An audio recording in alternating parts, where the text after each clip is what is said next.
बड़ी इमोशनल है। कई सीन है जिनको हम्म। लिखते हुए मेरी आंखों में आंसू आ गए। पुलिस वालों को कहना था कि हम आम लोग हैं यार, हम नॉर्मल, एक तरीका होता है केस सॉल्व करने का कि हमें बहुत वक्त लगता है। वो दिल्ली की क्राइम ब्रांच का एक पुलिस वाला है जिसको हालात दार्जिलिंग पहुंचा देते हैं।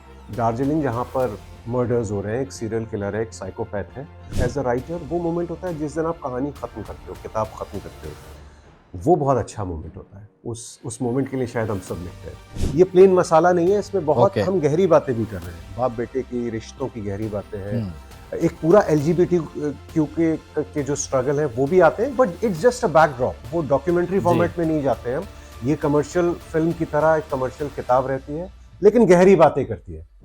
You explore darkness through stories. It's a really dark story. I think आपको मजा आएगा. I hmm. think this is my new book, As Dark as Blood. तो किसी ने बहुत खूब कहा है कि अगर आप अपनी ज़िंदगी में किताबें पढ़ते हैं तो आप हज़ारों ज़िंदगियां जीते हैं, और अगर आप किताबें नहीं पढ़ते हैं तो सिर्फ एक ही ज़िंदगी जीते हैं। और ऐसी कई ज़िंदगियों से हमें रूबरू कराते हुए आए हैं यासिर उस्मान साहब। इस वक्त हमारे साथ हैं, लंदन से जुड़े हुए हैं। यासिर साहब, बहुत बहुत शुक्रिया वक्त देने के लिए। शुक्रिया Soban, to have me on your show. And बहुत ही बढ़िया बात कही यार। मतलब हाँ, लिखते वक्त मैं इस तरह नहीं सोचता, लेकिन हाँ, काफ़ी खूबसूरत बात कही है और मुझे बहुत अच्छा लग रहा है। पुराने साथी मिल रहे हैं बात करने के लिए, और क्या चाहिए। जी जी, बिल्कुल। तो अभी आपकी लेटेस्ट बुक आई है, उस पर तो ज़रूर बात करेंगे हम लोग, एज डार्क एज ब्लड। तो कहाँ आप बायोग्राफीज लिख रहे थे, एकदम से आपने फिक्शन क्राइम थ्रिलर लिखना शुरू कर दिया? कैसे, ये ख्याल कैसे आया? हाँ, मतलब कहाँ बायोग्राफीज लिख रहे थे, कहाँ कत्लो गारत में पड़ गए हैं ना। क्राइम फिक्शन यार, हुआ जी। यूं है कि देखो, बस ये ऑर्डर में फर्क पड़ा है। क्योंकि मैं बहुत ही ब्रीफ में बताऊं, जब मैंने शुरू किया था मीडिया में अपना करियर, और हम सब टीवी के साथी हैं, तो वो उस वक्त जब शुरुआत के 4-5 साल थे, तो मुझे इत्तेफाक से जब जब मीडिया में मेरी एंट्री हुई और मैं टीवी चैनल्स के साथ जुड़ा, तो मुझे शुरुआत में क्राइम शोज बनाने पर लगा दिया गया, प्रोड्यूस और डायरेक्ट करने पे, और मैं लिखता भी था उन क्राइम शोज को। तो वो जो पूरा प्रोसेस था, वो बड़ा बड़ा मजेदार लगता था मुझे, इन द सेंस लिखने, क्योंकि वो लिखने का तरीका बड़ा थ्रिलर वाला था, लेकिन वो सब ट्रू क्राइम जी। डॉक्यूमेंट्रीज थी। तो जो उनसे सीखा, जो उनका सार रहा 5-6 साल शुरुआती, वो ये रहा कि हमारे लिए तो क्राइम है, एक कहानी है, एक एपिसोड है, और हम कल अगले एपिसोड पे चले जाएंगे। लेकिन किसी के लिए जिसके साथ ये घटना हुई है या ये वारदात हुई है, अ, वो विक्टिम है, और उसके लिए जिंदगी भर का एक चोट है और एक हादसा है। तो किस तरह ऑल्टर होती है इस तरह के हादसे के बाद जिंदगी, और किस तरह हर किसी को एक एक वर्जन होता है पुलिस का जो उस केस को सुलझाने की तरफ जाती है। वो पुलिस ऑफिसर थाने से निकला, मौका वारदात पर गया, क्राइम सीन पर गया, क्या सोच रहा है, उसकी अपनी पर्सनल जिंदगी में क्या चल रहा है ना। उसके बच्चे की फीस जमा होनी है, उसको शाम को अपने माँ बाप को अस्पताल ले जाना है, तरह तरह की चीजें चल रही हैं, और इतनी चीजें एक साथ चलती हैं, मल्टी लेयर्ड। तो और जब मैं साउंड बाइट्स लेने जाता था उन पुलिस अफसरों की, तो ये बड़ी बात, कैमरे पर ऑफ कोर्स वो हमें जो बाइट चाहिए होती थी वो मिल जाती थी क्राइम से जुड़ी हुई, लेकिन अदरवाइज बैठ कर बातें होती थी, अपनी ज़िंदगी की बातें होती थी। तो मुझे बहुत इंटरेस्टिंग और इंट्रीगिंग लगता था, और मुझे लगता था कि किसी वक्त जब मैं किताब लिखूंगा अपनी पहली, लिखना मैं हमेशा चाहता था, तो हो सकता है वो क्राइम हो। जी। लेकिन वो जो इत्तेफाक हुआ वो ये हुआ कि चूंकि दो ही चीज़ों का ऑब्सेशन रहा है, एक फिल्मों का और एक लिखने का, तो वो ऑब्सेशन एक साथ आया जब मुझे मेरी पहली किताब का ऑफर मिला, जो जो सुपरस्टार राजेश खन्ना की बायोग्राफी थी। तो मुझे लगा चलिए शुरुआत ऐसे हो गई है। और फिर चूंकि वो किताब हम्म। काफी चली, तो फिर वो एक रास्ता सा बन निकला कि आप अगली किसके बारे में लिख रहे हो, और सिनेमा मेरा सब्जेक्ट भी रहा है। तो मुझे बहुत अच्छा लगता है कि मैं एक ह्यूमन एंगल तलाश कर एक्सप्लोर करूं उन सुपरस्टार्स की जिंदगी, जो कहीं ना कहीं मेरा मानना है कि वो हमारी तरह ही होते हैं, इंसान ही होते हैं। और तो ऐसे हुआ, और लौट के फिर मुझे लगा कि अब 4 हो गई हैं, और ये बहुत अच्छा वक्त है। ये कहानी अंदर से कुलबुला रही थी, जो एज डार्क एज ब्लड के रूप में सामने आई है, और किताब आप तक पहुंच चुकी है, आपने पढ़ ली होगी। मुझे पता नहीं, आपने बताया जी। नहीं है, कैसी लगी आपको? नहीं, नहीं, बहुत बहुत ही शानदार किताब है। और मैं लोगों से, जो लोग हमें इस वक़्त देख रहे हैं, वो आपकी बातों से और मुतासिर होंगे यहाँ पर, और मुझे लगता है कि वो भी पढ़ना चाहेंगे इस किताब को। लेकिन ये यासिर, ये बताइए कि किसी भी एक टॉपिक को चूज़ करते हैं, कोई भी एक फिल्म मेकर होता है या फिर कोई ऑथर होता है, टॉपिक सिलेक्शन बहुत डिफिकल्ट हो जाता है। आपने बताया कि आप जब टीवी में काम कर रहे थे एज जर्नलिस्ट, आप क्राइम शोज भी करते थे, तो क्या ये कहीं ना कहीं इंस्पिरेशन वहीं से आ रही थी या फिर आपको कहीं बाद में कुछ ऐसी कहानी मिली, कुछ ऐसे किरदार मिले जिसके बाद आपने किताब लिखी? देखिए, बतौर जर्नलिस्ट तो हम रोज स्टोरीज लिखते हैं, लेकिन उनका दायरा उतना बड़ा नहीं होता। खास तौर से टेलीविजन जर्नलिज्म में हम काम करते थे, तो उनका दायरा या तो रोज की स्टोरी होती है कि अभी सुबह ये कुछ हुई है घटना, उस पर कहानी लिखिए, एक स्क्रिप्ट लिखिए और शाम को चल जाएगी, या फिर वीकली शोज बनाते थे हम लोग, जो स्पेशल शोज होते थे। लेकिन किताब का दायरा जरा बड़ा है, और मेरा हमेशा मानना है कि जब आप एक किताब लिखते हो ना, तो कम से कम 1.5-2 साल लगते हैं एक किताब को, बहुत लंबा वक्त होता है। तो एक सब्जेक्ट पे अगर आप लिख रहे हैं, राइट। वो कोई भी सब्जेक्ट हो सकता है, वो राजेश खन्ना हो सकते हैं, वो गुरुदत्त हो सकते हैं, रेखा हो सकते हैं, या फिक्शन का मेरे जो मुख्य किरदार है रोशन राणा, जो जो मैंने ही लिखा है पूरी तरह। तो आप उस किरदार के जी। साथ एक तरह से रह रहे हो उन 2 साल, जब तक आप बुक क्रिएट कर रहे हो, क्योंकि आपको एक चैप्टर लिख लिया, आप अगले चैप्टर में क्या होगा, you are literally living with that character, वो आपके जहन में लगातार चलता रहता है। तो बड़ा अच्छा प्रोसेस भी है, और वो परेशान करने वाला भी होता है, क्योंकि एक स्टेज आती है जब 1.5-2 साल बीत जाते हैं, तो ये होता है कि कब खत्म होगी, ये इसको खत्म करते हैं और आगे बढ़ते हैं नई कहानी पर। But I have always believed you don't find a story, the story finds you. Uh, दूसरी तरह से चलता है कि मतलब जब मेरी पहली किताब पूरी हुई, तो दूसरी किताब का जिक्र उसी वक्त आ गया जब मैं उसकी रिसर्च कर रहा था। कई लोगों ने कहा कि यार रेखा की ज़िंदगी कितनी अच्छी है और इस पे काम करना चाहिए, कितनी फैसिनेटिंग है।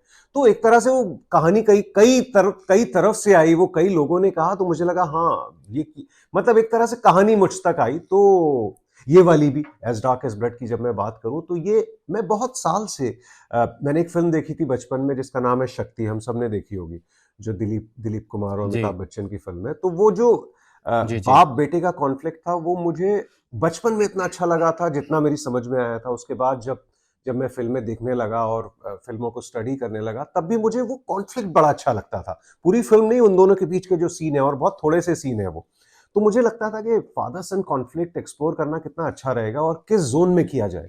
तो इस कहानी का जो जन्म हुआ, जो मैंने फिक्शन लिखी है, जो क्राइम फिक्शन, वो उसका बेसिक आइडिया शक्ति से आया।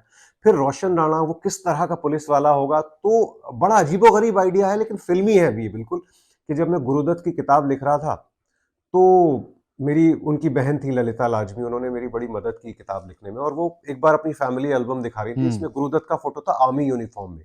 एक शेल्ड फिल्म थी उनकी राज, ओके। उसका फोटो था। तो बोली देखो कितने खूबसूरत लगते थे मेरे भाई आर्मी यूनिफॉर्म में, सोचो अगर ये और ऐसी पुलिस वाले का रोल करते, एक्शन या थ्रिलर करते, तो कितने अच्छे लगते। तो वो बात खत्म हो जी। गई, वो 3 साल 4 साल पहले की बात है, लेकिन वो जहन में रह गई थी कि हाँ यार, इस तरह के रोल करते। और एक हम्म। कॉमनैलिटी है रोशन राणा और गुरुदत्त में, वो ये है कि दोनों ही काम के प्रति बहुत जुनूनी है, कि वो अपनी फिल्म मेकिंग के लिए और अपनी उनकी पर्सनल लाइफ में बहुत चीजें चल रही थी, वो मेंटल इश्यूज से भी जूझ रहे थे। यहाँ पर इसके इतने इमोशनल हम्म। इश्यूज हैं रोशन राणा के, और पर्सनल लाइफ इसकी बिल्कुल धज्जियां उड़ी हुई हैं उसकी, और बहुत परेशान है, उसके डीमंस हैं, उसको परेशान करते हैं, सोने नहीं देते। लेकिन जब वो केस सॉल्व करता है, जिस तरह गुरुदत्त फिल्में बनाते थे और ये केस सॉल्व करता है, वो जुनून, फिर सब कुछ भूल जाते हैं। तो ये बड़ी कॉमनैलिटी थी, और जब शुरुआत हुई तो मेरे जहन में गुरुदत्त साहब थे कि रोशन राणा। फिर धीरे धीरे रोशन राणा एक फिक्शन कैरेक्टर है, और वो धीरे धीरे इवॉल्व होता गया। वो हरियाणा से ताल्लुक रखता है, उसकी अपनी फैमिली थी, उसके पिता पुलिस वाले थे, तो वो कैरेक्टर अपने आप खड़ा होता गया। और जब वो 400 पेज की कहानी खत्म होने को आई, एक बाप बेटे का रिश्ता, किस तरह वो इन्वेस्टिगेशन करता है, तो बड़ा ही ह्यूमन है, बड़ी इमोशनल है। कई सीन है जिनको हम्म। लिखते हुए मेरी आंखों में आंसू आ गए, ये जानते हुए कि ये फिक्शन है, ये कैरेक्टर्स असली जिंदगी में मौजूद नहीं है। तो आई थिंक वो कहानी की पावर भी होती है कि आप किस हद तक किरदार से जुड़ जाते हैं। लेकिन फिल्मी है, जैसे मैंने कहा कि अच्छा। थोड़ा शक्ति जी। से आया, जी। थोड़ा गुरुदत्त से आया। तो यासिर, ये जो कैरेक्टर आपने क्रिएट किया है, एक तो ये कह सकते हैं कि आपका इमेजिनेशन है और कहीं ना कहीं से इंस्पिरेशन भी है बॉलीवुड एक्टर्स के ज़रिए, आपने जो बताया अभी। लेकिन एक कैरेक्टर को डेवलप करना कितना मुश्किल काम होता है, क्योंकि कई बार आप देखें, ऑब्जर्व करते हैं आप अपने आसपास जो चीज़ें दिख रही होती हैं आपको, कहीं ना कहीं किरदार वहाँ से भी निकल आते हैं। तो क्या कुछ ऐसा किरदार आपको आसपास दिख रहा था? मुझे दिख नहीं रहा था। इसका पहला जो स्पार्क जिसको कहते हैं वो गुरुदत्त से आया। जो कहानी का स्पार्क था बाप बेटे का कॉन्फ्लिक्ट वो शक्ति से आया, लेकिन ये दोनों ना शक्ति है ना गुरुदत्त है। वो आया कि कॉन्फ्लिक्ट हो सकता है और एक इस तरह का आदमी, तो एक जहन में एक तस्वीर थी। फिर वो भरती गई। मैं बहुत कई पुलिस वालों से बात की। मेरे एक दो जिस करीबी दोस्त भी हैं जो मेरे क्लासमेट्स थे, तो आप पुलिस ऑफिसर्स हैं, उनसे मैंने बात की। उन्होंने मुझे बोला कि कहाँ तक मैं एक लिबर्टी ले सकता हूँ, जिसको हम टीवी में सिनेमैटिक लिबर्टी बोलते हैं या सिनेमा में। तो कि सुपरमैन तो नहीं है ना, क्योंकि हम आम लोग होते हैं। वो पुलिस वालों को कहना था कि हम आम लोग हैं यार, हम नॉर्मल एक तरीका होता है केस सॉल्व करने का कि हमें बहुत वक्त लगता है, कभी कभी कुछ ऐसा क्लू मिल जाता है कि अपने आप सॉल्व हो जाता है। और ये कहानी चूंकि सन 2000-2001 की है, तो उस वक्त मोबाइल फोन्स भी नहीं है। आजकल बड़े सारे जितने केसेस होते हैं वो मोबाइल सर्वेलांस से जी सॉल्व होते हैं, तो ये इसमें मोबाइल भी नहीं है। तो कैसे हो रहा है, और वो अपने अपने डोमेन में नहीं है। वो दिल्ली की क्राइम ब्रांच का एक पुलिस वाला है जिसको हालात दार्जिलिंग पहुंचा देते हैं। दार्जिलिंग जहां पर मर्डर्स हो रहे हैं, एक सीरियल किलर है, एक साइकोपैथ है, और ये वहां जाकर इसको पता चलता है कि अच्छा ये तो मेरी पर्सनल जिंदगी से जुड़ा हुआ केस हो गया। तो ये वो भागना भी चाहता है लेकिन वो भाग नहीं पाता, और किस तरह वो लोगों से मिलता है। और ये बड़ा एंटी हीरो टाइप है, कई हद तक नेगेटिव है कि मैं लिख रहा हूं। तो मेरे एडिटर ने मुझसे पूछा, जो मेरी बुक एडिट कर रहे थे, उन्होंने मुझसे पूछा कि ये जब पहला नॉवल आप लिखते हैं तो राइटर अपनी कहानी ज्यादातर सुनाते हैं, ऐसा माना जाता है। तो मैंने कहा नहीं, ये मेरी कहानी तो नहीं है, क्योंकि मेरे जैसा इसमें कोई कैरेक्टर नहीं है। फिर मैंने गौर किया, क्योंकि सारे कैरेक्टर्स तो मेरे अंदर से निकले, तो थोड़ा थोड़ा पार्ट जी सब चीजों में जब वो रिएक्ट करते हैं किसी चीज पर, तो मैं कैसे रिएक्ट करूंगा। तो मैंने देखा हाँ, एक दो कैरेक्टर्स मेरी तरह रिएक्ट कर रहे हैं, तो आता है। बट प्रोसेस बड़ा बढ़िया था एक। जी इसके साथ जब मैं पहला पेज लिखने बैठा था इस किताब एज डार्क एज ब्लड का, तो बिल्कुल कोरा था। और जब 400 पेज खत्म हुए, तो मैं हमेशा कहता हूँ, जो लोग मुझसे पूछते हैं आप क्यों लिखते हो, तो वो जो एक पल होता है ना, जब वो कहानी खत्म होती है, वो एक पल होता है कि अच्छा खत्म हो जी गई, और ये हमने ये 400 पेज लिख डाले, और एक ऐसे किरदारों के लिख डाले जो जो हमारे पास थे ही नहीं, जिनके बारे में मैं कुछ नहीं जानता था। So we created it. और फिर वो चला जाता है वो पल, वो एक पल के लिए आप खुश हो जाते हो, और फिर लगता है कि अब अगली कहानी क्या। बाकी सब तो मैं आपसे बात कर रहा हूँ, किताब पब्लिश होके आ गई, इट इट फील्स गुड जी to see it in a जी पब्लिश्ड फॉर्म। वो सब ठीक है, लेकिन जो वो मोमेंट होता है एज अ राइटर, वो मोमेंट होता है जिस दिन आप कहानी खत्म करते हो, किताब खत्म करते हो, वो बहुत अच्छा मोमेंट होता है। उस मोमेंट के लिए शायद हम सब लिखते हैं। तो जो अभी अभी ये बताइए कि जो अभी हम लोग चोर पुलिस की फिल्में देख हाँ, रहे हैं, उससे जरा हट के ही है ना, मतलब कोई नया मिलने वाला है ना हमें किताब में। बहुत नया मिलने वाला है, क्योंकि मेरा मानना है कि जितनी भी यहाँ क्राइम फिक्शन लिखा जाता है हिंदुस्तान में, वो बड़ा वेस्ट से प्रभावित होता है। कि अमेरिकन क्राइम थ्रिलर से ले लिया, डिटेक्टिव हम्म बोल रहे हैं उनको, या होमिसाइड हो रहा है। हमारे यहाँ दिल्ली पुलिस का पुलिस वाला है, इंस्पेक्टर है, और वो उसी समाज से हम्म आता है जिसमें हम सब रहते हैं। तो बड़ा भारतीय है। नयापन ये है कि इमोशनल है साथ में, कि लगातार मर्डर्स हो रहे हैं, इन्वेस्टिगेशन चल हम्म रहा है बहुत पेस के साथ, कि बिल्कुल मौका नहीं मिल रहा है कि अच्छा कुछ सोचें उससे पहले अगला मर्डर हो गया, और कोई आसपास ही है। और ये अपनी इसकी पर्सनल जिंदगी भी चल रही है कि उससे परेशान है, क्या मैं भाग जाऊं, कैसे सॉल्व करूं, कौन है ना। एक बाप बेटे का कॉन्फ्लिक्ट है। तो जिसको कहते हैं ना, जो हमारी फिल्में होती है, कि जिसको कहते हैं हम Indian tradition of dramatic story telling, तो ये Indian tradition of dramatic story telling को मसाला फॉलो करता है। मसाला थोड़ा सा हल्का लफ्ज जी मानता हूं मैं, कि मुझे लगता है कि dramatic story telling is more apt. ये प्लेन मसाला नहीं है, इसमें बहुत ओके हम गहरी बातें भी कर रहे हैं, बाप बेटे की रिश्तों की गहरी बातें हैं। हम्म एक पूरा एलजीबीटी क्यू के जो स्ट्रगल है वो भी आते हैं, but it's just a backdrop. वो डॉक्यूमेंट्री जी फॉर्मेट में नहीं जाते हैं हम। ये कमर्शियल फिल्म की तरह एक कमर्शियल किताब रहती है, लेकिन गहरी बातें करती है। मैं उसी सवाल पे जा रहा था, जो अभी आप एलजीबीटीक्यू की बात कर रहे थे, तो जो आपका किलर है वो गे मैन को टारगेट करता है, तो ऐसा कुछ स्पेसिफिक सोचा आपने, क्यों इस तरह का एंगल लिया आपने। हर एक तार जो कहानी का जुड़ता है, वो इस सिरे से जुड़ता है। और खासतौर पे जो साइकोपैथ है, वो बहुत खतरनाक है। वो ऐसा साइकोपैथ नहीं है कि पहले सीन में आया हमने दिखा दिया कि ये विलेन है, नहीं, ऐसा नहीं है। उसकी हम्म अपनी स्टोरी है, उसकी बैक स्टोरी है, और वो इतना खतरनाक आदमी बन जाता है क्योंकि उसके साथ जिंदगी में कुछ कुछ ऐसे हादसे हुए हैं। मतलब वो इंसान जी ही है, वो रोता भी है, हाँ, उसके अपने जज्बात हैं, बट एक एक स्टेज आती है जहां पर उसका दिमाग फ्लिप हो जाता है कि अब मैं कत्ल करूंगा, अब मैं छोड़ूंगा नहीं जो इन्होंने मेरे साथ किया है। तो ऐसा कुछ हुआ है जो आप सोच नहीं पाएंगे, क्योंकि that's the whole suspense of it, hmm. और उससे ज्यादा स्पॉयलर्स देना हो जाएगा। तो वो एक पूरा किरदार है, वो ऐसा नहीं है कि दिखा दिया गब्बर सिंह को कि ये तो अच्छा पहले सीन से डाकू ही है ना, बैक स्टोरी कुछ नहीं है, ऐसा नहीं है। मतलब हाँ। उसके पीछे एक वजह है। और फिर जब रोशन राणा जो इंस्पेक्टर है वो इस केस में लगाया जाता है इतनी दूर दार्जिलिंग में, तो वो सोचता है कि मैं तो भाग जाऊं, क्योंकि कहीं ना कहीं उससे पर्सनल कनेक्ट जुड़ रहा है एक साइकोपैथ का। तो एक के बाद एक मतलब पागलपन चल रहा है, क्योटिक है पूरा माहौल, और उस क्योस में इसको अपनी पर्सनल जिंदगी भी सुधारनी है और किलर को भी पकड़ना है। तो ये है पूरा खेल। अच्छा, एक तरफ ये सब चीजें जो चल रही हैं वो चल रही हैं बहुत ही बेहतरीन शहर में, दार्जिलिंग में। दार्जिलिंग कैसे पहुंच गए आप? ये Darjeeling, I find it fascinating intriguing city, क्योंकि मैं जब भी गया हूँ मुझे बड़ा खूबसूरत लगता है। हम्म।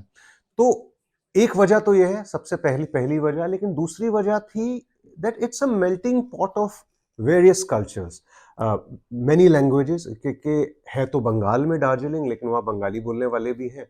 वहाँ एक बहुत बड़ी तादाद नेपाली बोलने वालों की है, जो नेपाल से किसी वक्त आ गए थे, है ना। पहाड़ी हम्म। लोग हैं, हिंदी बोलने वाले अलग लोग हैं। तो एक, like I said, it's a melting pot of different cultures and societies. तो वो एक अलग रंग देता है कहानी को एक टेक्निकल डिटेल के रूप में। तो वो दार्जिलिंग मुझे बहुत एप्ट लगा। आपका कोई पर्सनल वहां पे कोई कनेक्शन तो नहीं है, कोई दोस्त यारी, या फिर घूमने गए हो कभी, कुछ ऐसा हुआ हो, कुछ यादें वहां की भी ताजा हो गई हो? मुझे वहाँ के मुझे ऐसा ऐसा कोई कनेक्ट नहीं है। मेरे दोस्त हैं वहाँ जी। पर, और उन दोस्तों के जरिए मैं कुछ ऐसे लोगों से भी मिला कि जिन लोगों की मैं कहानी कह रहा हूँ, LGBTQ के मेंबर जो लोग हैं, और उन्होंने मुझे अपनी पर्सनल कहानी, जो बहुत ट्रेजिक है कई, और नाम बदल के हमने इस्तेमाल भी किया, उन्होंने मुझे इजाजत दी। हम्म।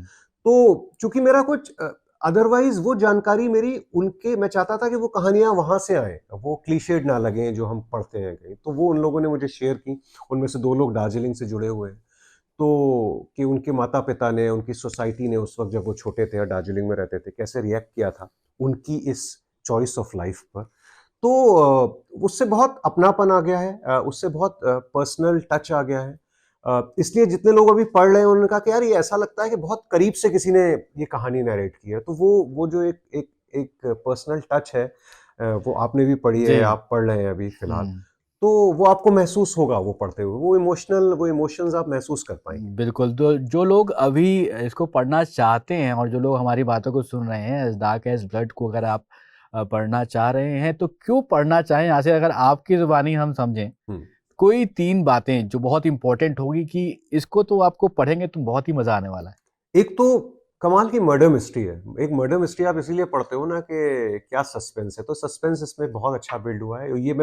ये मैं वाया उन रिव्यूज के कह रहा हूँ जो अब आने लगे हैं अमेजोन पे, मुझ पे मैसेजेस के तहत, इंस्टाग्राम हम्म। स्टोरीज पे। और दूसरी चीज है कि जी। दूसरा जो इमोशनल कोर है इसका, जो मेरे दिल के बहुत करीब है, वो बाप बेटे वाला, जो हम अपनी फिल्मों में भी देखते हैं, जो ड्रामेटिक स्टोरी टेलिंग है, और जो इमोशनल है, बहुत रिश्तों के बारे में है, वो बहुत अच्छा है। और तीसरा, जो जो क्राइम बुक्स पढ़ते हैं, मैं भी एक रीडर हूँ क्राइम फिक्शन का, वो जो एक you explore darkness through stories. It's a really dark story.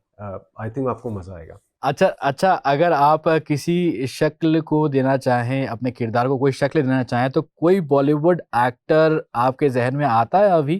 ये बहुत मुश्किल है सवाल सोबान, कि मैं किस एक्टर को चुनूंगा। ये सवाल वाकई बहुत मुश्किल है। बड़े बड़े एक्टर्स हैं और सब अपने में माहिर हैं। मैंने कहा कि मेरे जहन में शुरुआत में गुरुदत्त भी आए थे, फिर जब मैं शुरुआत कर रहा था तो इरफान भी आए थे। लेकिन कुछ वो जब जैसे जैसे किरदार बढ़ता गया तो एक नई शक्ल आई। वो शक्ल बस वो मेरे जहन में है। मैं जाहिर है फोटो खींच के प्रिंट आउट नहीं निकाल सकता। चलिए उसके तो अभी बतौर उसके एक्टर उसके नहीं लिए सोचा कास्टिंग मैंने। करनी पड़ेगी। वो एक्टर सोचते हैं आप, तो फिर वो लिखने में थोड़ा फर्क पड़ जाता है, फिर मैनरिज्म उस एक्टर के आ जाते हैं। तो मेरा हमेशा मानना है कि जब फिक्शन लिख रहे हो, आपका लिखा हुआ किरदार है, आप उस किरदार को गढ़िए। अगर कोई एक्टर उसके लिए हायर किया जाएगा तो वो शायद फॉलो करे क्वर्क्स, कुछ अपनी क्वर्क सेट करे, अपने मैनरिज्म सेट करे। आई थिंक वो प्रोसेस ज्यादा सही रहेगा, बजाय इसके कि मैं कहूँ कि मैं कुछ सोच नहीं रहा था। मैंने कहा इनिशियल स्पार्क जी। गुरुदत्त से आया, थोड़े दिन बाद मुझे वो इरफान की हुँ। तरह बिहेव करने लगा, क्योंकि वो एक बड़ा नॉर्मल आदमी है, वो सुपरमैन नहीं है, दिमाग से सोचता है, गहरा आदमी है, गहरी बातें करता है, चोट खाया हुआ है, तो वो उस तरह सोचता है। लेकिन वो फिर ना गुरुदत्त रहे ना इरफान रहे, वो किरदार आगे बढ़ता गया और एक नई शक्ल और नई सोच इख्तियार कर ली उसने, तो वो एक अलग लाइन पे चला। हम भी आपके साथ मिलके कास्टिंग जब होगी इसकी हाँ आगे हाँ आने वाले वक्त में अगर होती है तो हम लोग जरूर बैठ के सोचेंगे कि कौन सा किरदार इस पे हाँ, बिल्कुल तब एक बार हम फिर बेस्ट बैठ जरूर रही बात होगी करेंगे। किताब तब तक। जी बिल्कुल। वैसे साहब आपकी जो पुरानी किताबें हैं जो आपने बायोग्राफीज लिखी हुई हैं बहुत ही नामी किरदार रहे हैं, रेखा की बात करें, राजेश खन्ना साहब की बात करें, संजय दत्त की बात करें, तो उसमें जब आपने रिसर्च करी और जब किताब की शक्ल उसको दिया तो कई बार देखते हैं कि रेखा से जुड़ी हुई बहुत सारी कंट्रोवर्सीज आती हैं। तो जैसे कि एक अगर सबसे बड़ी कंट्रोवर्सी देखें तो वो सिलसिला फिल्म को लेकर होती है कि वो जो लव एंगल है वो दिया गया है उसी तरीके के उसी प्लॉट के ऊपर फिल्म बनी है, तो क्या कुछ ऐसा सच्चाई है इन बातों में? ये कंट्रोवर्सीज आती नहीं है, कंट्रोवर्सीज क्रिएट करती है मीडिया। तो और हम मीडिया का हिस्सा रहे हैं तो हम जानते भी हैं कि क्योंकि जाहिर है या तो वो न्यूज़ आइटम चलाना है या वीडियो वायरल करना है, जो भी है। अ, सिलसिला पर्टिकुलरली अगर आप पूछ रहे हो तो वो सिलसिला का एक पूरा चैप्टर है जिसमें उन लोगों के हम्म। बयान दर्ज हैं जो सिलसिला में इन्वॉल्व थे। तो या तो वो नए इंटरव्यूज मैंने किए, सिलसिला के राइटर ने मुझे बताया कि यश चोपड़ा का आइडिया था कि एक ऐसी स्टार कास्ट ली जाए जो जाहिर है जिनके बारे में, जिनके एसोसिएशन के बारे में असली ज़िंदगी में भी बहुत छपता था। अमिताभ का उस स्टार कास्ट को एक साथ लाने में खुद अमिताभ बच्चन का बहुत बड़ा हाथ था। He personally requested Jaya Bachchan who was retired from films, तो वो वापस आई सिलसिला को करने। और आज भी देखिए जब भी बात होती है ये एक क्योंकि ये सब लोग पब्लिक डोमेन के लोग हैं, बहुत बड़े सेलिब्रिटीज़ हैं। तो जब भी ये लोग साथ दिखते हैं, ज़ाहिर है कि वो सिलसिला के विजुअल्स ही यूज़ किए जाते हैं हमेशा। मुझे हमेशा लगता है हम्म। कि अगर सिलसिला फ़िल्म नहीं होती ना, कि सिलसिला अगर बनी ही नहीं होती ना, तो कोई विजुअल नहीं होते। हो सकता है लोग भूल जाते हैं इस कहानी को, या जो भी ये वो गॉसिप रिलेटेबल लाते हो गया हैं, जो थोड़ा। भी स्कैंडल लाते हैं, अगर सिलसिला नहीं होती, अगर सिलसिला का रंग बरसे नहीं होता, अगर सिलसिला के जया बच्चन रेखा के डायलॉग्स नहीं होते, तो अगर सिलसिला एग्जिस्ट नहीं करती तो ये विजुअल्स नहीं होते, तो विजुअल्स नहीं होते तो लोग भूल जाते हैं कहानी, मेरा ये कहना है। जी। अच्छा एक चीज और है, एक ये भी र्यूमर रही है कि रेखा ने विनोद मेहरा साहब से शादी भी करी, क्या ऐसा कुछ हाँ, हुआ था? यार वो सब किताब में दर्ज है क्योंकि वो हुआ था और उस वक्त छपा था, क्योंकि वो मीडिया के हवाले से हम ज्यादातर बातें करते हैं और वो एक इम्पॉर्टेंट चैप्टर हम्म। था उनकी जिंदगी का। जी। और उसके बाद ऐसा नहीं है कि उन लोगों ने साथ काम नहीं किया। उसके बाद एक बहुत इम्पॉर्टेंट फिल्म है रेखा और विनोद खन्ना की, घर के नाम से, जो बहुत बहुत ही खूबसूरत एक इशू पे बनी हुई है। एक एक बहुत ही सोशल इशू था और जिस खूबसूरती के साथ गुलजार साहब ने फाइनली उसको डायरेक्ट किया था। तो एक पर्सनल कनेक्ट था जिस वक्त के बारे में हम लिख रहे हैं, क्योंकि वो जब आप बायोग्राफी लिखते हैं तो इम्पोर्टेंट एपिसोड्स आपको कवर करने होते हैं। रेखा और Vinod Mehra was an important episode. उस वक्त रेखा ने उसके बारे में बात की थी, विनोद मेहरा साहब ने उसके बारे हम्म। में बात की थी, तो उसी हिसाब से वो कवर किया गया है। तो वो इन टोटलिटी है, इट हैज अ कॉन्टेक्स्ट।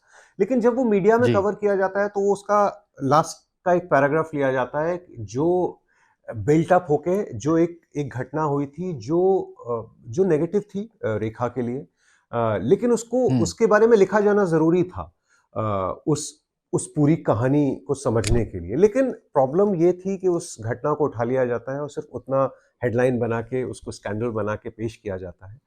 जब मैंने रेखा हम्म। लिखने की शुरुआत की थी सोबान, तो मैं आपको बताता हूँ कि वो क्या ब्रीफ था। एक लाइन का ब्रीफ जो मैंने कहानी का दिया था वो ये था कि एक 14 साल की लड़की मद्रास से आती है जिसको हिंदी भी नहीं आती, जो एक दक्षिण भारतीय है, तेलुगु तमिल जानने वाली।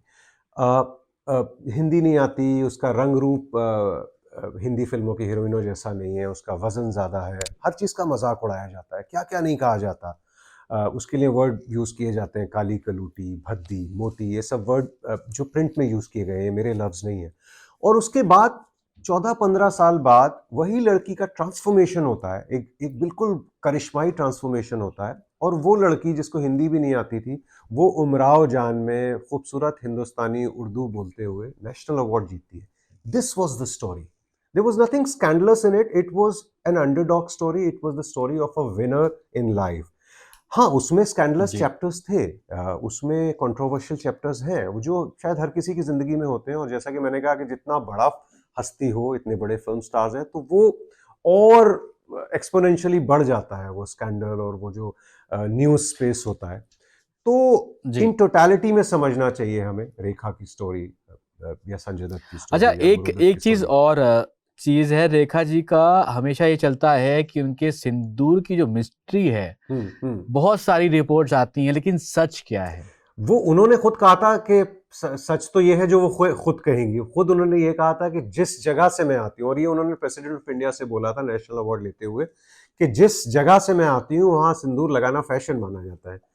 तो पहला आंसर तो ये है जो उन्होंने दिया, इसको फेस वैल्यू पे लेना चाहिए। दूसरा आंसर सारे इशारे हैं, वो एसोसिएशंस एक सुपरस्टार से उनके जिसकी चर्चा हम सब जानते हैं, जब वो मंच पर होते हैं तो उनके रेखा जी पे कट कर दिया जाता है अवार्ड फंक्शन। सच सच जी। वही होगा जो वो कहती हैं। उन्होंने जो कहा वो मैंने आपको बता दिया। इस सच के बारे में इशारे ही कर सकते हैं आप, इशारे ही मिलते रहे हैं।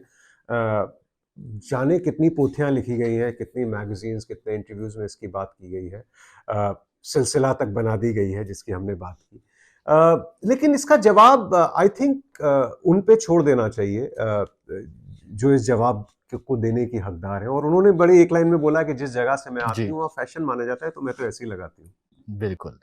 अच्छा, आपने बात करी है अपनी पूरी एक किताब, बल्कि आपने लिखी हुई है, संजय दत्त की पूरी कहानी है, आपकी किताब में पढ़ सकते हैं। तो संजय दत्त की लाइफ जिस तरह से हमने देखा, ग्राफ कभी ऊपर जाता है, कभी नीचे हुँ। जाता है, बहुत ज़्यादा कंट्रोवर्सीज़ रही हैं उनकी पर्सनल लाइफ में। कोई इंसिडेंट्स जो आपको लगते हों आपके रिसर्च के दौरान आपको बहुत अच्छे लगे हों संजय दत्त की लाइफ के, और बहुत इम्पैक्टफुल लगे हों, कोई कहानी अगर आपके पास हो संजय दत्त से जुड़ी हुई, तो अगर आप वो बताना चाहें? Sanjay Dutt is the comeback man of Bollywood. बहुत ही गज़ब की कहानी है। आप देखिए कि वो आदमी अ, हर बार ज़िंदगी ने उसको गिराया। आप सोचिए कि वो जब 18-19 साल का है, तो उनकी माँ के साथ, नरगिस इतनी बड़ी एक्ट्रेस थी वो, उनकी पूरी बीमारी का दौर, वहाँ से वापस आता है, वो पूरा परिवार टूट गया है। उनकी माँ आती हैं और रिलीज़ से कुछ ही दिन पहले, कुछ हफ़्ते पहले उनकी माँ की मौत हो जाती है। वो टूट जाते हैं बुरी तरह। उन्हें फ़िल्मों में इंटरेस्ट नहीं रहता, वो ड्रग्स की दुनिया में चले जाते हैं, और इस हद तक जाते हैं कि मतलब एक तरह से बचने की उम्मीद नहीं रहती। वहाँ से वापस आते हैं। वहाँ से वापस आते हैं, इतने बड़े सुपरस्टार बनते हैं कि मतलब साजन हिट होती है, एक पूरे स्टाइल आइकॉन बनते हैं वो। लंबे-लंबे बाल, उनके कपड़े पहनने का तरीका, उनकी चलने का स्टाइल। हर बार जो ख़ास तौर पे जब मैं स्टारडम को डिसाइड करता हूँ ना, संजय दत्त बहुत अहम फैक्टर है कि हर बार उनकी पर्सनल ज़िंदगी में इतना कुछ हुआ। फिर जब वो खलनायक से सुपरस्टार बनते हैं तो वो टाडा में फँस जाते हैं, है ना? पूरा केस चलता है, हुँ। पब्लिक उन्हें फिर भी एक्सेप्ट करती है एज़ अ स्टार, खलनायक इज़ अ ब्लॉकबस्टर। वो फिर आर्म्स एक्ट में फाइनली जेल की सज़ा काटने जाते हैं, येरवडा जेल में सज़ा काटते हैं। वहाँ से लौटते हैं, मुन्ना भाई हुँ। गांधीगिरी करके वापस स्टार बन जाते हैं। मतलब हर बार जिस आदमी ने वापसी की, मुझे बहुत-बहुत कहानियाँ हैं, आपने फ़िल्म भी देखी होगी, फ़िल्म में भी बहुत कहानियाँ हैं। मुझे एक जी। बड़ी-बड़ी क्योंकि वो बड़े मैं उनसे मिला भी हूँ, मैंने उनको इंटरव्यू भी किए हैं बतौर जर्नलिस्ट, और वो मुझे बड़े ही जिसको कहते हैं ना चाइल्ड लाइक, कि बड़ी मासूमियत है। वो कैसे भी हों, कितनी भी कंट्रोवर्सीज़ में फँस गए, लेकिन जो एक अंदर का इंसान का कोर होता है ना, इमोशनल कोर, वो कभी बदलता नहीं है। तो he is quite child like. तो एक एक पुलिस ऑफिसर है, हुँ। जो पहले क्राइम ब्रांच में हुआ करते थे जब उनका केस चल रहा था, तो मैं उनसे इंटरव्यू ले रहा था किताब के सिलसिले में। तो एक बड़ी मज़ेदार कहानी उन्होंने बताई कि जब वो प्रेसिडेंट पर आप अपील करते हैं ना अपनी सज़ा माफ़ करवाने के लिए, तो एक लेटर लिखते हैं। हुँ। तो संजय दत्त ने भी एक ज़माने में वो लेटर लिखा था प्रेसिडेंट को, जहाँ पर उन्होंने कहा था कि कैसे मेरा इंटेंशन ये नहीं था और पब्लिक गलत समझी है और मेरी सज़ा माफ़ की जाए, मैं इतनी देशभक्त फैमिली से आता हूँ, और वो सारी बातें। तो एक बड़ा इमोशनल लेटर उन्होंने जी, जी। प्रेसिडेंट ऑफ इंडिया को लिखा, और नीचे उसको जो साइन साइन ऑफ करते हैं उसमें लिखा चीयर्स संजय दत्त। तो तो वो मुझे इतनी मासूमियत लगती है कि मतलब he is signing it of, he signing it of like an autograph, जहां पर वो अपनी सजा माफ करवाने अपनी बिल्कुल। जान की भीख मांग रहे हैं प्रेसिडेंट से, और नीचे लिख रहे हैं चीयर्स संजय दत्त। तो बड़ी मासूमियत भी है। और जब वो दौर था उनका स्टाइल वाला, बड़े बड़े बाल वाला, मैं उनका फैन था, मैं स्कूल में पढ़ा करता था उस वक्त। तो वो बड़े एक फैंस पर्सपेक्टिव जी। से लिखी गई थी, जो इतनी मुसीबतों से गुजरा और हर बार उसने वो कम बैक किया। अभी वो कमबैक की कहानी थी। अभी भी वो वीडियोस आपने भी देखे होंगे। जी, जी, अभी मैं कह रहा हूँ कि आपने वो वीडियोस देखे ही होंगे। संजय दत्त अभी भी पूछ लेते हैं, जो उनके हाँ पेपराजी हाँ से हाँ, बात होती वो है, बड़े मजेदार वो होते हैं। पूछ ही वो लेते उनका कोई फिल्टर हैं। नहीं है। तो ये जाहिर है कि आज की सही मीडिया बात के है। दौर में वो नुकसानदेह भी हो सकता है, लेकिन वो एक आदमी है जिसका कोर नहीं बदलता, उनका कोई फिल्टर नहीं है, वो आपसे कुछ भी बोल सकते हैं। वो एक बार मैं उनका यासर, लेकिन हाँ, जी, जी, एक बार मैं आप उनका कुछ बता इंटरव्यू रहे हैं, लेने गया बताइए। था, तो मेरिडियन होटल की बात है शायद, जब उनकी भूमि फिल्म रिलीज हो रही थी, तो वो प्रमोशनल इंटरव्यूज करते हैं। तो मैंने उनका लंबा सा इंटरव्यू लिया था और मेरी तबीयत खराब थी। सो ये आज़मी के क्या हुँ। हुआ, तू इतना डाउन सा क्यों है? तो वो मुझे जानते नहीं थे ऐसे personally. And then I said कि आप थोड़ा फीवरिश हूं मैं। सो ही मेड श्योर कि before the interview began he ordered a paracetamol और मेडिसिन देके, ये पहले खा ले फिर करते हैं। तो ही हैज दैट ह्यूमन, बहुत बड़ी हाँ, बात है। जी। ह्यूमन साइड टू इट, जो जिसकी सब बात करते हैं। मैं तो उनको इतना हुँ। पर्सनली नहीं जानता हूँ, बट जो लोग भी पर्सनली जानते हैं वो उनकी जो इंसान वाला वो है उसकी बात करते हैं। और बड़े मजेदार आदमी भी है। अच्छा, ये जो 2018 में संजू नाम की फ़िल्म बनी, बायोपिक बायोपिक बनी, जहाँ पर किरदार प्ले किया रणबीर कपूर ने। तो क्या इस फ़िल्म में संजय दत्त का डार्क साइड नहीं दिखाया गया, ऐसा आपको लगता है? दिखाया गया, लेकिन आई थिंक कॉन्टेक्स्ट बदल दिए गए। देखिए, उसका कॉन्टेक्स्ट था कि जो कुछ उनके साथ हुआ वो या तो किस्मत की वजह से हुआ, या उसके लिए मीडिया जिम्मेदार है। तो किस्मत वाला पार्ट तो आप मान सकते हैं, लेकिन मीडिया जिम्मेदार नहीं था उनके साथ जो कुछ हुआ। उनको सजा मिली, उन्होंने AK-56 रखी थी, या जो भी उनसे जीवन में गलतियां हुई और जिसकी सजा उन्होंने मिली, वो एक कानूनी प्रोसेस था, उसके तहत उन्हें सजा मिली, जेल मिली। और फिर जेल की सजा काट के बाहर भी आए। वो तो भारतीय कानून है, उसमें मीडिया रिस्पॉन्सिबल नहीं थी। और लेकिन उस फिल्म में वो काफी हद तक अपने हर परेशानी के लिए मीडिया को दोष देते हैं, जो जो शायद सही नहीं था। एक पार्ट वो इन प्रिंसिपल मुझे गलत लगा था, लेकिन बाकी तो उनकी जिंदगी कहानी तो उसमें अच्छी दिखाई गई थी, और वो एंटरटेनिंग फिल्म थी, और सबने जी। पसंद भी की थी वो।